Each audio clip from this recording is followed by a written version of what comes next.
اکران نوچه تیوی دم باش تماشاوانه ما بگرینگتری نوچه این کد ناواروژه ده قومین الپیش بریوامه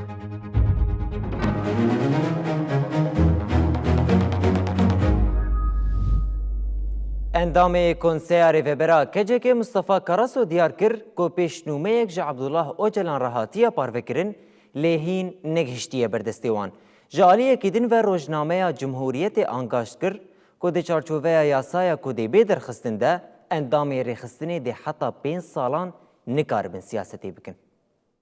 Silahlı mücadele aşamasında Piştî hevdîtina dawî bi Abdullah Öcalan re agahiyên nû yên derbarê hevdîtinê ji aliyê endamê Konseya Revebera KCK Mustafa Karasu ve hate parvekirin. Mustafa Karasu di bernameyeke televizyonê de bersiv da pirsên di derbarê hevdîtina dawî. Karasu di nirxandina xwe ya destpêkê de bal kişand li ser nêzîkatiya dewletê li hember Abdullah Öcalan û ev peyam da.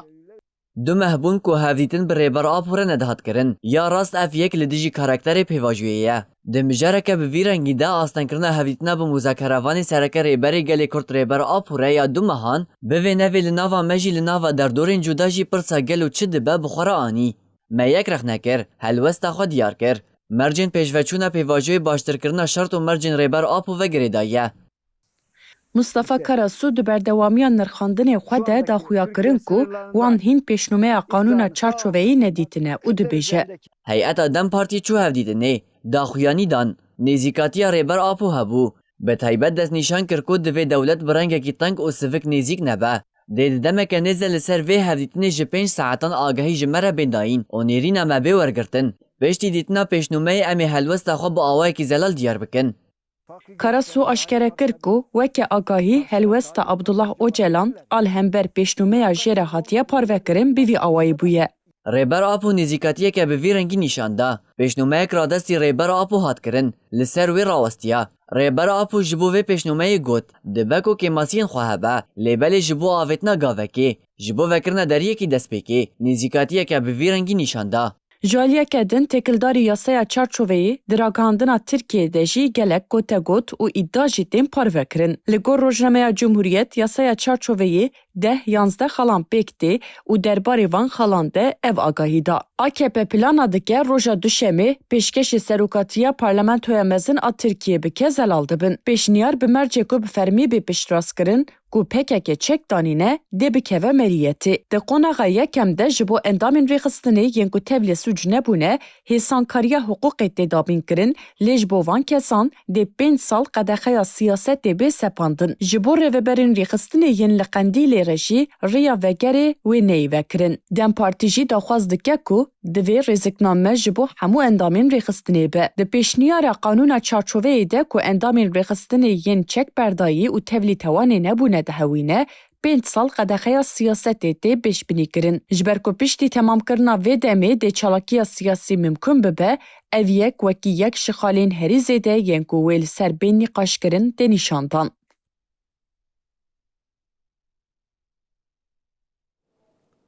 Hevserokê giştiyê Partiya Wekhevî û Demokrasiyê ya Gelan Tuncer Bakirhan beşdarî Kongreya Asayiya Sêmîn a Partiya xwe ya Mêrsînê bû. Bakirhan diyar kir ku ew hêvî dikin qanûna ku were meclisê qanûneke berfireh be.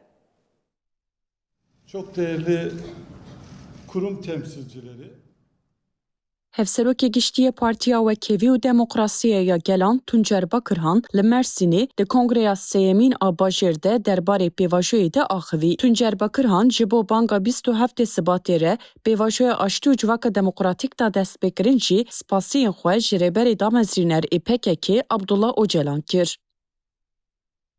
Ez ji bo gelên me yên hêja kobûn sedem ev masebê danîn û bi meşandina guftuguyên li İmraliyê yên careke din rûbirûbûna dewletê û Birêz Öcalan a li ser yek maseyê çareseriya dîplomatîk a pirsgirêka Kurd mîsoger kirin gelek spas dikim. Bakirhan da axaftina xwe de cihekê fireh da qanûna çarçoveyê ku tê payîn vê hefteyê bê meclisê û got. Divê qanûneke ew qas berfireh bê meclisê ku karibe hemû encamên ku ji ber bêçareseriya pirsgirêka Kurdî derketina holê ji holê rake. Hêvîdarim em vê carê vê pêvajoyê ji dest nedin. Bakirhan diyar kir ku eger pirsgirêkek dernekeve dê pêşnûme di nav vê hefteyê de bê meclisê û haber dewam kir. دوی قانونا کو دبی مجلس جداکاریان کاتگوریک نکه. دوی قانون چی کسی کو دخوازه به لدر و نهیله. دوی نه قانونا که نیفجو، دوی قانونا که تام به. دیسا دوی اف قانون بنسازی مرجن کو اوجلان کاربه و پیواجوه بشوپینه آماده بکه. دوی مرجن جیان راگهاندن و خبات ین اوجلان ورن چه کرن. Tuncer Bakırhan da zanîn ku divê aştî bibe berhema her kesî û got. پێویستە ئەف ئاشتی ببە بەرهەما مە هەموویان. دەvê bi tevkariya Kurd، Tirk، Elewî، Jin، Ciwan، kesên ku zarokên xwe winda kirine, kesên ku di girtîgehê de li ber xwe didin û hemû hevalên me yên ku ji ber sedemên cuda çûne sirgûnê pêk bê. Herî dawî Bakırhan anî ziman ku ew di ferq û hişyariya wê de ne ku hemû pirsgirêk bi qanûnekê tenê nayê çareserkirin û got ku ev qanûn ji bo me dê bibe destpêkek nû. DEM Parti'yi Mersin'in her karışına götürerek مالباتك كرد جي آگرية لإستانبول راستي إيريشا كومك حفتي و دكستان هات. دي إيريشي ده محمد يلدز باوي خوا و خالي خوا كو ناف بينكاري دكرن بريندار بون. مالباتا يلدز ديار كركو إيريش بهستين نجات برست هاتية ريخستين كرن و پشتي إيريشي كسين كو اف إيريش ريخستين كرن با اوايكي سربست شخورة دگرن. Li navçeya Sarıyer a Stenbolê malbatekê Kurd rastî êrişekê hat û du jê bi giranî ji malbatê sê kes birîndar bûn. Malbata Yıldız a ku ev 2 salin li herêma Îstînye ya Stenbolê dikandariyê dikin, piştî nîqaş û gengeşiyên demdirêj duh li pêşiya dikana xwe li heman derê rastî êrişa komekî hat. Kamera min polîsa gişkara got. Muka eva dikana eva bankamatiga. Muka kamera vana gişkî dikişîne. Polîsa zata wê derê polîsa xwe mera got heftê de merivî. Me nizamu. Me polîsa mera got çabiye me got 45 merivî me de başa kamera görüntüsü hatin got tam heftê de merivî. Wê de saldırmış. Züva em tev me pilav dikane da xawate. Gürol axınca dahat ser dikana me mer aqçtî dikir. Digo ki emreva vê derê 2 hefteye, 3 hefteye, 3 mehe vê derê îşe Kurda tune ye. Yekî zivirê min reha got. Digo ki em 2 sal nane te dixwin te vê derê barindirmiş dikin. Digo ser de şev dide digo îşe te de viraso. Li gor gotinên malbatê kesê ku êriş organize kir esnafeke cînarê wan bû û ev 2 sal bûn heman kes bi gotinên cihêreng ji ber kurdbûna wan ev biçûk dixistin û bi dijûn û destwerdanên xwe dikir ku ev dikana xwe bigirin û ji Îstînyeyê biçin. O da çe oni de ev dige rojek nezaret dune sevetleri jî tarihine çekti koydu xwe çê dike gere get avit nehindir. Ya milletê me kete devrê got filan kesî. Got suçlî tarîk yek tarîkê hê taşkanlık kiriye. Yek neştî ev nanê xwe bi xwe derve iştiye. Yê mağdur beynanê xwe avitiye hindir. Got dibêje de hasa kelimê çirkin dibêje ev duhev hasa tulê fernese ağır kelime de eva hatine vera me hetanha Kurd verda dane kîjan Kurdî verda barindirmiş wî ev ne jî verda barindirşî îş veke. Aynı îdî hata sevê xûnî em tarîh ki em xapan de birxisine ew de saheftir duhev serî me. Muhammed, Abdurrahman û Nuh Yıldız behsa pêvajoya êrişê kirin û rûdana êrişî weke komplo binav kirin. Wexta müşteriye me rûştî derket derva dikana me dikana wî diyar yeke. Ew gelî em derkete derva pirsa digo. Müşteriye me hani direkt sewan da ne digo ama wexta ew ne wê derûn müşteriye jin mêrkî ferq nake. Sa rehesiz wan. Pirs mirs digo. Yekî zivirê min reha got. Digo ki em 2 sal nane te dixwin te vê derê barindirmiş dikin. Digo ser de şev dide digo îşe te de viraso. Muhammed Yıldız diyar kir ku Gürol Akıncı her tim biriya cîmerê geliyê malbatê dikir û dixwast wan reş bike. Lêdema venêrîn dihat û geliyên wî vala derxistin hêrs dibû û demançe digirt bişxwe û li ber derê dikanê bi helwestên xwe dikir ku wan bitirsîne. Kesên êrişkar bên darizandin. Em ê şopdarê vê dozê bimijîn. Kamera kaydı hene çekiye belliye. Fakat navza sadece çarha girdine. Ev çarha jî hepçiye wan ortane.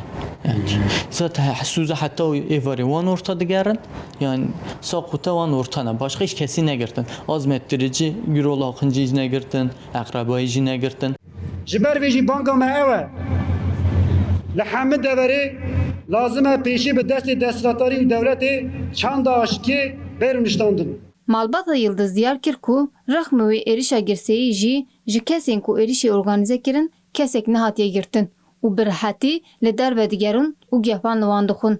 Rêxistina Dem Partî ya Stenbolê û Malbata Yıldız bang li rayedaran kirin da ku ev kes bê ceza neyînîştin. Hafte mirovî êrişî sê mirovan kiriye bi ser da jî ketine birikê wan perê wan dizîne.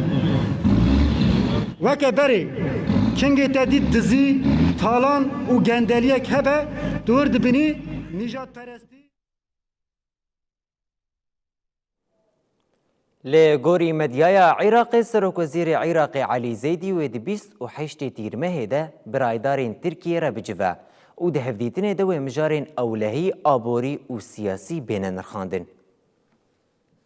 Hat ragihandin ku wê Zeydî di serdana xwe ya Tirkiyeyê de duwarê aborî, ewlehî, enerjî, bazirganî û xurtkirina peywendiyên di navbera her du welatan de hevdîtinan pêk bînin. Her wiha hatiye diyarkirin ku di demên dawî de şandeyek ji Wezareta Petrolê ya Iraqê serdana Tirkiyeyê kiriye.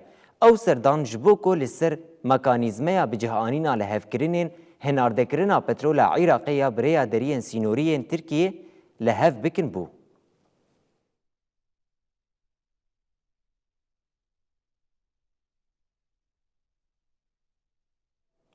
Berdevkê artêşa Îranê Mihemed Ekremîniya di hevpeyvînekê de dazanîn ku piştî rawestandina êrişên hewayîyên Amerîkî li dijî Îranê, artêşa Îranê ji êrişên xwe yên li dijî baregehên Amerîkîyên li herêmê dan rawestandin.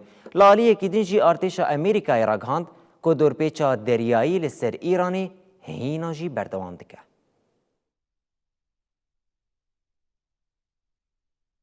Berdevkê artêşa Îranê Mihemed Ekremîniya daxiyand ku piştî ku Amerîka operasyonên xwe yên hewayî di du şevên borî de rawestandin, wan jî êrişên xwe yên bersivdanê dan rawestandin. Li ser pirsa gengaziya ji nû ve sepandina agêrbesteke yekalî ji hêla Amerîkayê ve Mihemed Ekremîniya wiha axivî.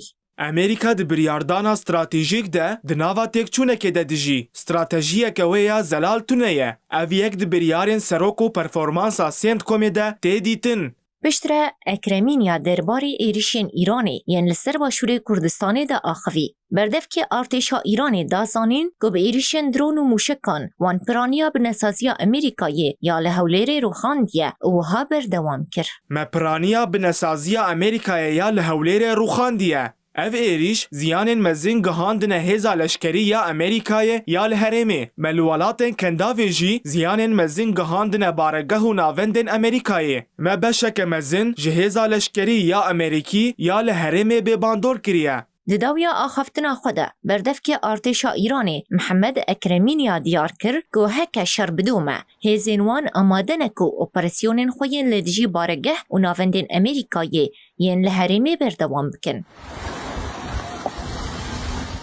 Hêjayî bi bîrxistinê ye ku êrişên dijber ên di navbera Îran û Amerîkayê de piştî 13 rojan ji roja şemiya borî ve rawestiyane. Artêşa Amerîkayê roja şemiyê êvarê ragihand ku dorpêça deryayî ya li ser Îranê hêjî berdewam dike. Piştî ku Îranê girtina tengava Hormuzê ji aliyê xwe ve ragihand, Amerîkayê di 14 tîrmehê de dorpêça xwe ya deryayî ya li ser Îranê ji nû ve da dest pê kirin. Tengava Hormuzê niha bûye yek ji girîngtirîn sedemên pevçûnê li Rojhilata navîn. Fermandariya navendî ya Amerîkî Centcom ragihand ku ji 25 tîrmehê ve wan rêça 12 keştiyên bazirganiyê yên ku hewildabûn ku dorpêçê bin pê bikin rawestandiye. Centcomê zêde kir ku keştî êdî ber bi Îranê ve naçin. Di dawiyê de fermandariya navendî ya Amerîkayê eşkere kir ku hêzên wê di asta herî bilind a hişyariyê û amadebûna şer de ne.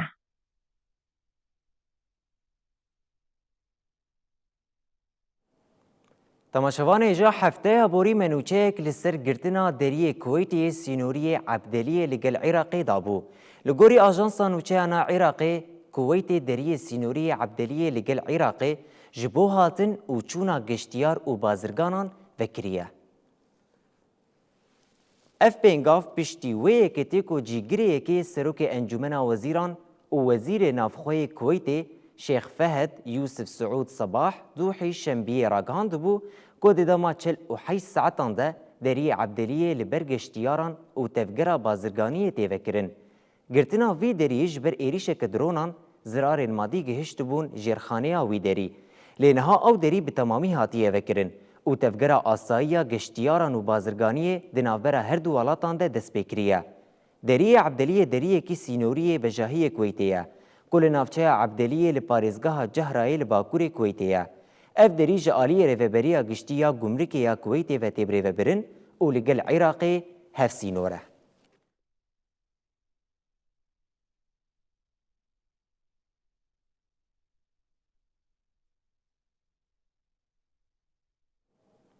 Ji destpêka proseya entegrasyonê ve amadekariyên vekirina deriyên Sêbînê tê kirin.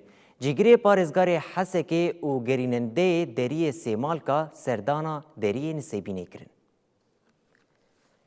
Gerînendeyê deriyê Sêmalka Hemûd El-Hemûd û cîgirê parêzgarê Hesekê Ehmed El-Hilalî serdana deriyên Sêbînê ku dikeve navbera Rojava û Bakurê Kurdistanê kirin.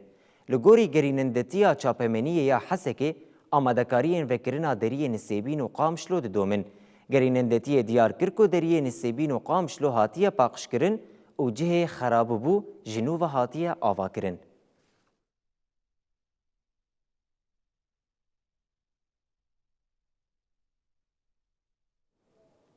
Sekreterê Giştiyê Neteweyên Yekbûyî Antonio Guterres piştî serdana xwe ya li Şamê destnîşan kir ku Neteweyên Yekbûyî divê li kêleka gelê Sûriyê bin. Sûriye ji bo vegerandina xizmetguzarî û binesaziya bingehîn, xortkirina pergala perwerde û tenduristiyê û afirandina derfetên aborî hewceyî piştgiriyê ye.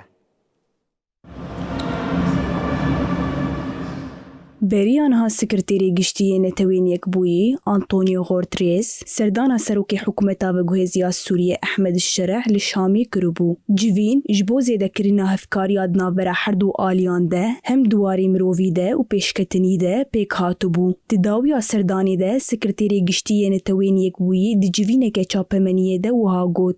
Gelê Sûriyê di van salên dijwar de berxwedaneke bêhempa nîşan daye. Divê ew barê başbûnê bi tena serê xwe hilgirin. Ji ber vê yekê divê civaka neteweyî piştgiriya wan bidomîne. Antonio Guterres di derbarê binpêkirinên İsraîlê li başûrê Sûriyê de wiha anî ziman. Em pişterast dikin ku binpêkirinê serweriya axa Sûriyê nayê qebûl kirin. Divê İsraîl pabendî peymana 1974 be. Em ê di dawiya mehê de raporeke zelal derbarê binpêkirina İsraîlê li Sûriyê de pêşkêşî Konseya Ewlekariyê bikin. Her wiha derbarê serdana xwe ya zindana Seydnaya ya nêzîkî paytexta Şamê de jî wiha bilêv kir. Di serdana xwe ya zindana Seydnaya de gob 10,000 kes lê hatibûn kuştin û işkence kirin, ez pir tirsiyam. Min gelek girtiyên zindana Seydnaya ya navdar guhdarî kir. Lê min wêrekiyek jî dît got veguhertina siyasî de bû sedema pêşkeftineke berbiçav û min hêviyeke kûr hîs kir got her kes dêş ewlehî û aramiyê kêfxweş bibe. Sekreterê Giştiyê Netewên Yekbûyî Antonio Guterres di dawiyê de got ku Sûriyê hewceyê piştgiriya xurtkirina pergala perwerde, tenduristî û afirandina derfetên aboriyê ye. As the space for safety shrinks further, the potential for human suffering grows worse. Li sînorê Slêmaniyê ji ber qeyrana aborî ji tevahiya 1106 karegehan 700 karegeh hatine girtin. Bi sedan karkerên ku ev kargeh çavkaniya herî mezin a debara wan û malbata wan bûn bêkar mane.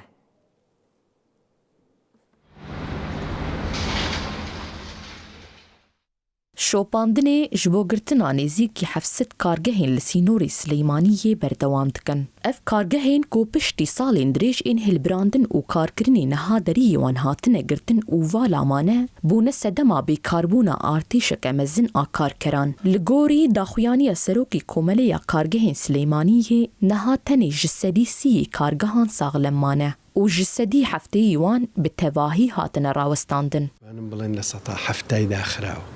لە 130 کارەکات لە 130 کەشی کە کاریەیە کە چەند ساڵە کارەکە 30 ساڵە کارەکە پێی ئایبەدای بخات چووکە قازانج ناکات ئەبەم سیستەمی ئێستا وەکوتم سیاسەتێکی ڕوونی حکوومەت نییە کە خەڵک بەرچاوی ڕوون بێ. چەند کارگە ئەکات کە داخراوە؟ ئەتوانم بڵێم 700 بۆ 800 کارگەمان داخراوە.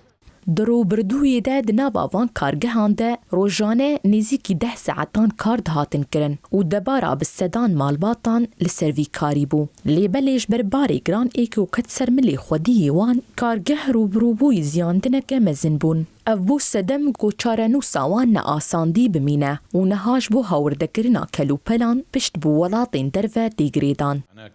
شکستی هێناوە یاخود مەسەلەن داخراوە لە هەرێمی کوردستان بەگشتی ئەگەرێتەوە بۆیکەوە هەندێ کۆسپوتەگەر دێتە ڕێگەیان لەوانە کارەبا نرخی کارەبا زۆر گرانە ینی بەڕاستی ناتوانن ئەو نرخە بەو شێوەیە ئەو معاملە ئەو کارگەیە برەوی پێ بدەن چونکە نرخەکەی زۆر گرانە و دوای ئەوە ڕۆتینیاتێکی زۆر هەیە و بازێکی زۆر لیان ئەسێندرێ ماوەتی ئەولێکان لە ناو هەرێمی کوردستان نیە لە دەروایێنن کە ئایشێنن لە دەرەوە حکوومەت هەرێمی کوردستان گومرکیان لێستێنێ. Karker ji girtina kargehan gelkî nîgiranin û dibêjin ew bixwe bacavê krîzê didin. طبعا heta ku bikirêk memel zor bê îş zor bê kirêkar wesî baştir bê maaşî baştir were girê katêke wesî iqtisadî têke çêke memel daxirêtir bi her sebebek heye kirêkar bêkare bê. Li Sînorê Sileymaniyê ji tevahiya 1606 kargehan 700 kargeh hatine girtin û niha tenê 406 kargeh çalakin û karê hilbirandinê berdewam dikin.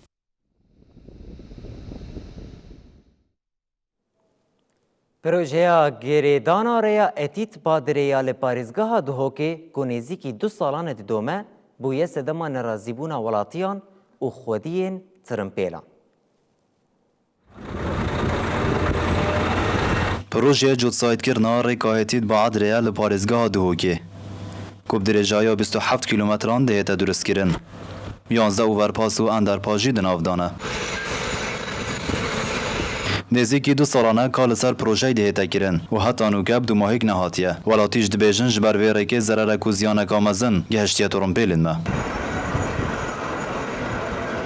اما زفستاني ام نشين بينو بچين ها بس من تلوري اف سيف ورزيدي وحتى ام جاينا سر مزرعه ان سر بستاني راستي ام صار معدن ميتن يعني هم تشوت جاينا دوك لازم يكسر بين صار خطاقش كاين بين الصناعيه بس با مستقبلا بلكي باشتر بيتن بلكي الرقم خوشتر بيتن خدي اكيد زيانه برای ولا سینگه پلان توزه يعني وكز بس احمد كريد اكيد دي حكايه انت تو سي هيوا سيج بيچلام چي سینگه وگه يعني هتانو گتون پیرات مثلا چند ضرر و زیان گشتی خدي ها نقاط بكي كيماسي يعني 100,000 دل سینگه ويدي کارت دهاتیه کرن پارێزگار Duhokê jî bi hesil projeyê diket ku heta nûge 80 sadê projeyê karkirin tê de hatiye kirin bo wê çendê ku demekê nêzik da bikevîte xizmeta welatiyan da. Xwedê ev proje karê tê dihatiye kirin bes wekû dem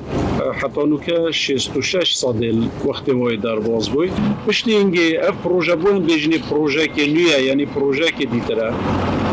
Umeka ew kêşê tu kefne ser vê rêkê hatine çareserkirin. Berê da tinê 4 overpas û enderpas tê da bûn nûkê bûne 11 overpas û enderpas. Karkirin di projeyê de li heyva 8 sala 2024 dest pê kiriye ku heta nûke kar tê da berdewam e da ku berê demê xwe destnîşan kirî ku 3 salim 2 mahîk bihêt. Sîdat Hebîb, Nûçe TV, Duhok.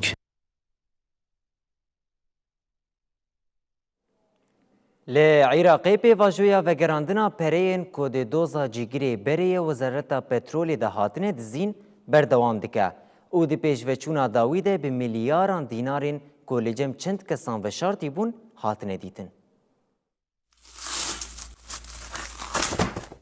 Di doza gendeliyê ya Iraqê de 27 milyar dînarên din ên veşartî hatin eşkere kirin. Encûmena Bilind a Dadweriyê ya Iraqê ragihand ku di doza cîgerê berê Wezîrê Petrolê Ednan Cumeylî de dest daniye ser 27 milyarên din ên Iraqî.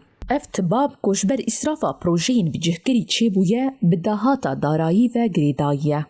اف دوز د دیروکا عراقی ده یک جمزنترین دوزین گندلیه تی حسباندن. اف یک پشتی گرتنا عدنان جمیلی د داویا گولانی ده بتوانا گندلیه و دزیه درکتن هولی. مکرهاتنین جمیلی بو سدما اشکرکرنا تورکه برفره گندلیه کو بدهان رایدار و پارلمنتر تیده هبون. آژانسین اولهیه دبیجن کو حتی نها زیده 100 میلیارد دینار به 10 میلیون دلار به دهان کیلوین زیر و چند ملکین بها هاتنه دستسر کرن. پشتیوی اوی حمو وگرن خزینه یا دولتی و لی پرسین بردوام دکه دا کو حمو کسین کو هفکاری کرنه و جوی پروژه یا نقانونی سود ورگرتنه ورن چسپاندن.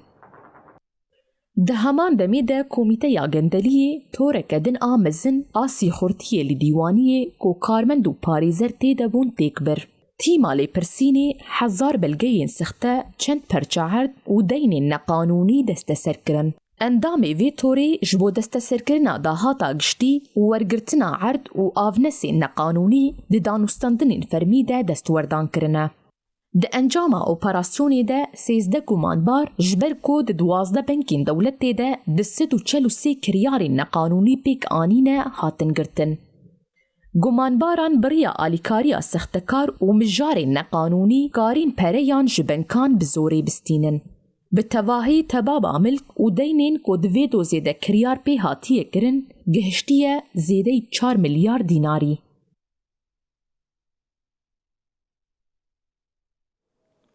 تنگاوا هرمزی هر دو روژه ویدیه مدیایا ایران راگهاند کو تانکرک پترولی لی تنگاوا هرمزی پشتی کو جرین دیارکرین کشتوانی درکتیه و لماین که دریایی کتیه تقیایه. ایران راگهاند کو کشتی ج خطا دریایی هاتیه دست نشان کرن درکتبو. پشتی راوستاندنا شردنا برا دولتین یگوین امریکا و ایرانی ده لتنگاوا هرمزی تقینک چیبو. آژانسا نوچیان مهریا ایرانی راگهاند. گل تنگاوا هرمزی کشته که پترولیا بن پیکر لماینه که قلبی و تقیا. لگوری آژانسی کشتی بریا گوبتاقه جریا دریایی گوش آلی ایرانی و هاتیه دست نشان کرین درکتبو. آژانسا نوچیان ایرانی تسنیم جی دیار کر تانکر پشتی گوجریا دیار کری درکتیه بماینه کتیه. رایدارین ایرانی گلک جاران کشتیان هشیاری کرنه گوجری دیار کریین کشتوانی در نکوین. او یک پشتی راوستاندنا ایریشین دولتین یگوین امریکا لسر ایرانی پیک هات بردفک لشکری ایرانی محمد اکرمی نیاجی اشکره کر گو امریکیان دو شوین بوریده ایریشین خورانه وستاندنه. اف بو یرد دمکه دجیته گوماین دریایی یک جگرینگترین آستنگیش بو وگراندنا ناویگاسیونا نورمال تنگاوا هرمزینه.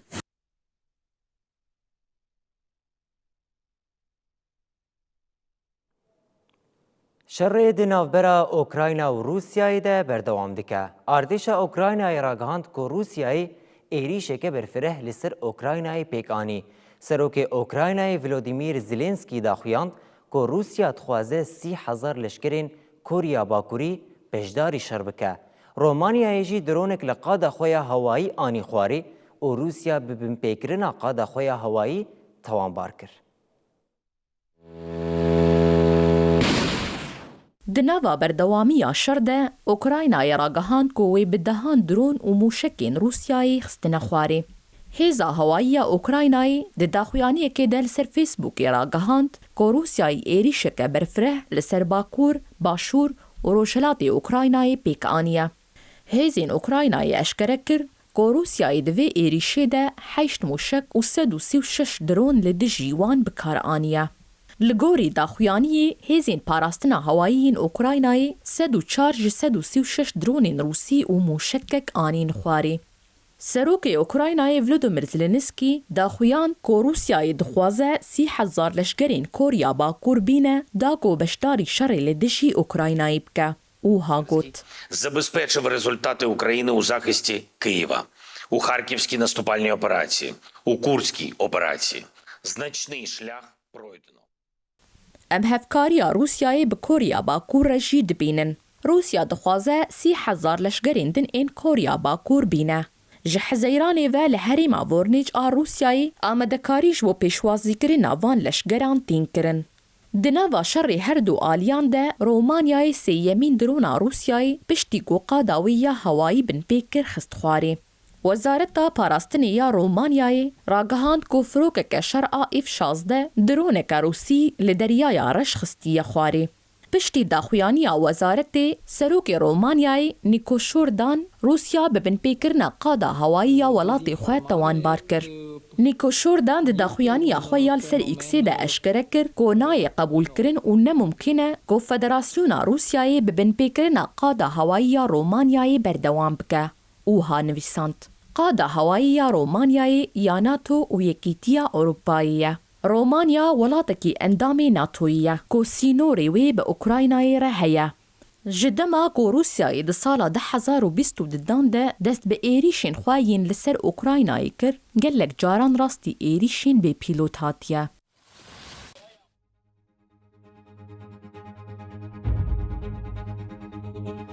تماشاوان نوچه تیوی به وی آوایم گهشتن داویا بولتنا خواه حتی سبه بمینن بخیر و خوشیه ده.